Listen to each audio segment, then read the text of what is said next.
ქრისტესთან ურთიერთობა არ არის უბრალოდ მენტალური. ვიცანი არ ვიცანი, მივხვდი ვერ მივხვდი.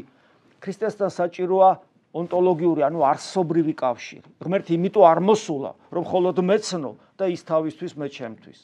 ქრისტე იმიტომ არ მოსულა, რომ კაცობრიობის ნაწილს ეცნო, მერე კაცობრიობას გადასცემოდა ეს ცოდნა, 21 საუკუნეში მყოფ ადამიანს ეს ცოდნა მომცემოდა წმინდა წერილით, ღვთისმეტყველებით, ეკლესიით, რომელსაც მე რელიგიურობით დაუკავშირდი და ეს ცოდნა მქონოდა როგორც ასეთი.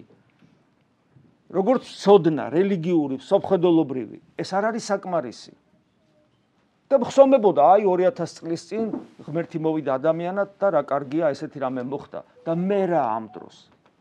და საქმეც იმაშია, რომ ქრისტე ნახეთ როგორ ამბობს, როდესაც ის საიდუმლოება, ზიარების საიდუმლოებას, რაც დღეს ასევე აღმოვიკითხეთ სახარებიდან, ზიარების საიდუმლოს გვანიჭებს და გვაძლევს, რომელიც არის კავშირი ადამიანად მოსულ ღმერთთან და ამ კავშირის საშუალებით ჩვენთვის ეს 2000 წლოვანი პერიოდი თითქოს ქრება და ჩვენ მასთან მუდმივ კავშირში ვიმყოფებით, როდესაც ზიარების საიდუმლოებას აწესებს, იქ ამბობს, რომ ჩემს მოსახსენებლად ეს ყოველთვის გააკეთეთ. ადამიანს როცა ეს სიტყვები ესმის, ჩემს მოსახსენებლად ეს ყოველთვის გააკეთებ, შეიძლება იფიქროს, რომ იგი კაცო მახსოვს.